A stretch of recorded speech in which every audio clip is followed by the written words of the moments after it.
So I don't like Southgate as a manager from the perspective of us being good enough to win football.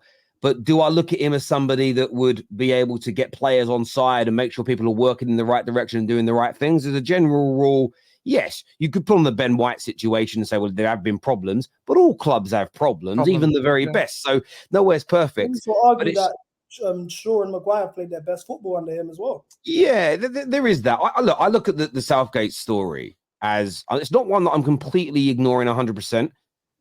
It all comes from the Daily Star, so I'm taking it with a little bit of a pinch of salt. But with the Southgate situation, I believe he's on a list. I believe he might be something, 6th, 7th, 8th on the list.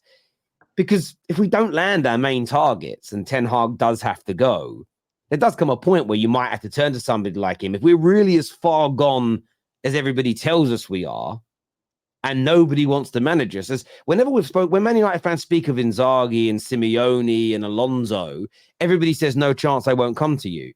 Then you start mentioning the managers lower down. They go, oh my God, that's embarrassing. Well, it is to a degree, but if the managers we want are not interested, because you say we've fallen, then maybe that's where we have to sort of start from. Start from potentially. I don't want Southgate. That's not my personal choice, but I still think you can fix the culture at the club in terms of the attitude and the behavior. And a lot of that stems from things like the stadium. A lot of it stems from the training facilities. And I remember listening to Sean Longstaff speak about how at Newcastle, a lot of people are still not aware of this. Up until the Saudis got involved, all clubs have ice baths, right? And like really good facilities to like have ice baths. These guys had $10.99 paddling pools from Argos outside filled with water and ice cubes for their ice baths. So you imagine you sign for the club, £20 million. Oh, we've got this big plan. You're like, oh, great. You're used to playing at a club in Italy with great facilities. You go to Newcastle. It's a little bit of a culture shock up there anyway. You go to training, you finish, you go for the ice baths, and they pull out these paddling pools for kids. That sends a message, in my opinion, to you that this ain't a serious football club. Man United, similar, leaking roof, piss all over the toilets, training facilities from the 1980s. It sends a message that they're not serious. So I think a lot of the cultural issues will be resolved by the investment that the ownership are making and the standards that they're putting in place as an example. So, yeah, look, I think from my point of view, I'm actually not that. I get where you're coming from, LB, because I said it about 4 or 5 years ago about Rashford, Martial, and I know he don't play around for us anymore, Mason Greenwood. And it was very much, if the club don't fix itself in 3 or 4 years, I want to see these players leave, because this club will drag them down. And Greenwood's situation is highly different. But the other two, in my opinion, have been dragged down by the club. Martial should have got himself out in 2016, 2017 and gone somewhere else. Rashford probably should have left before doing this new deal. It might now turn around with the new ownership. But no, I do agree. I love young Mainu. I am worried about his long-term future at Man United if we don't fix our problems. It will burn him as well, because it's burnt every other motherfucker. Why would you know what as well, Terry, right? You're right, and this is where I think maybe I don't know if I explained it correctly to Tom, but the culture can change very quickly. Yes, it might take 3 to 5 years to be challenging for a Premier League, but that's not what we're talking about here. We're talking about the toxicity that lives inside that Manchester United dressing room, and that can be sorted out football wise. Obviously, you've got 2 transfer windows a season. That could be, in my opinion, that should be sorted out within 18 months. 3 transfer windows. Yep. If you've still not got rid of that, then whoever's dealing with the players is a serious problem. So I don't know, man. We'll have to see how it gets on. But I think as well it comes down, and I think we've had a chat about this in the past, Terry, about the fact that United this summer are going to have to be ruthless, and they're going to have to look at players and go, we're not just judging the players on talent. Yeah, we're judging the players on like who wants to be here, who's going to fight for the badge, when things are going tough. Because I think we all accept, and United fans need to accept this, and if you don't, then you've got a problem, that it's not going to be smooth sailing now you've got this new guy in. Yeah, there's going to be ups and downs, and you need players to fight for the badge. So, for example, Bruno Fernandes, I'd be seriously considering, if you don't want to get rid of him, you've got to get rid of the captain's armband off him, because he's a terrible captain. There's other players you just mentioned then, Terry, Rashford, Martial, that you've got to have a conversation about as well. But, there are difficult decisions, and it's whether or not they've got the minerals to make. I mean, Arsenal is a good recent example if you look at it. The first thing that Mikel Arteta did in the first 6 months to a year, the first 18 months, was people like Aubameyang and all these guys with attitude, Guendouzi and all these players who were just, were the lords of the dressing room. He got rid of them. And everybody was complaining, who are you going to replace them with? Who are you going to replace them with? First thing is first, you got to stamp down the authority. Like, these are the people in charge. You know, the Cronkies did that. Arteta did that. They brought Edu in. They stamped the authority. We're in charge. This is how we want the club run. This is the idea. If you don't want to play for the club, we don't want you here.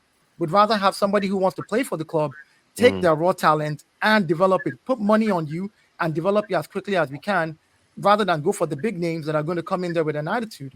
And in 4 years now, in 4 years, two out of those 4 years, we challenged for the title. Yeah, we bottled it last season, but challenged for the title in 2 out of those 4 years. But So if you look at it, if you look at it, that's a 50% return in my mind as regards to challenging for the title. But It took Dio, about 2 years to clean up and 2 years to, so you could also argue though, Arteta gutting out the winners in the team, i.e. the Aubameyangs, all the experienced players. They're yet to win a trophy with this new model, with this idea of all these young players that he's brought in.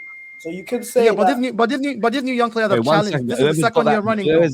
Whoever's that bell ringing, can someone mute whoever's their phone or whether they've got an app open, can you shut that down for us? Just because. Yeah, bear with me, my bad. So. No worries, my man. I hear it. This new kids are basically challenging for the second time running back to back after clearing out all the old school stuff. The old school guys didn't even challenge for the title. They were running 5th, 4th, 8th, like that's where we were. So after clearing out the back room, changing the culture, setting the goal, writing the vision clear so that people can run with it, and everybody knows exactly. Recruitment knows what they're doing, management knows what they're doing, doctors know what they're doing, bringing in the right people to help with set pieces. They're like, look, you're building a solid foundation first, then you can go challenge for the title. Yeah, no, I listen. I understand. It's really funny. A lot of people. When people say they got the winners, there wasn't really any winners at Arsenal. Yes, they won the FA Cup, and that was an excellent achievement for them in that particular season. But I think the big clubs are judged on their. You are ultimately judged on your league performance as well. I know that winning trophies is what it's all about, but I've seen in my lifetime teams win the FA Cup and then get relegated in the same season. It doesn't make it a successful season overall. You want to be winning those FA Cups, you want to be winning the League Cups, but you want to be challenging, but you want to be able to challenge for the Premier League. And as much as I wouldn't want to ever turn down a trophy, if you're challenging for the Premier League regularly, I believe you as a general rule have a better and more consistent chance of winning those domestic cups and European trophies as well. Because if you're challenging to win the Premier League year in, year out, I think that makes you one of the best teams in Europe because it's one of the hardest leagues in Europe.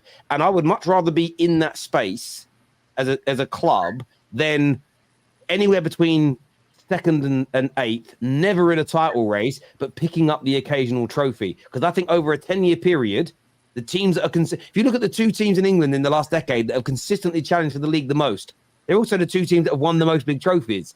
So for me, that's where you've got to aim to get to. So I agree to an extent. When it's all said and done, when their careers are over, they're not sitting back and saying, "Remember that time we finished 3rd in the league." They're talking about, I remember when we won the FA Cup. I remember when we won the Carabao. I understand that. I do understand that, and that's where there is a risk to it. But at the same time, would you look at Arsenal now as if you were to play Arsenal now as a Chelsea fan? Would you rather play this Arsenal team or the one from 4 years ago? It's still Arsenal to me. Until Arsenal win anything, I always look at Arsenal as little bros. Even now, we're in the worst situation than them. I back myself. I think we're ending their season when we play against them. They ain't rescheduled the dates yet fully, but when we go to the Emirates, I think we end their season. But I don't look at Arsenal like, shiver my timbers. I don't. They're not that because they're not winning trophies. The reason why I respect a Liverpool is because you guys have landed the minerals. You won a trophy against us. I respect a Manchester City was having this debate yesterday. So let me ask you this question. So you're more fearful of Man United right now because you won a trophy last year compared to Arsenal based on your logic? Yes. And it's not really just because of winning the trophy. It's in your DNA. You guys are winners in your DNA. That's why it is for me. It could be a hot take, but that's just for me. You guys are winning. So CB, you're saying that winners are determined by the amount of trophies that you have, right? Basically. No, it's just I mean, like it has to be by. It has to be by the amount of trophies. Hold on. No, I'm asking. It does have to be by the amount of trophies you have because it's not about how recently you won it. If it's about how recently, then Manchester United won a trophy last season. There should be we should just make sure put them up there right now. Like, No, so but if Manchester United, it's got no, had a but better it's season than Arsenal last year. so CB, so it's got to be about the amount of winnings that you have as trophies. So if we sit down and we say, okay, little bros, big bros, in total, I'm little bro to Manchester United, right, and Liverpool in number of trophies I have overall total. I'm not It's talking also what you've won. listen, I'm not no. Now you want to be specific. I'm not talking about we open my cabinets, we open your cabinets, we count the trophies. History will remember the first top 3 teams with the most trophies as Man U, Liverpool, and Arsenal. It's Manchester City. Yeah, it's Arsenal. No. Don't do that. Don't do that. They haven't caught up yet. So there you go. Next year, Yeah, will be yeah. So hold on. So there you soon. go. That's income. So there you go. It might be incoming there next year. They might catch up. But what I'm saying is, if you're just saying recent wins, then that doesn't. You can't just I wouldn't say trophy. recent wins.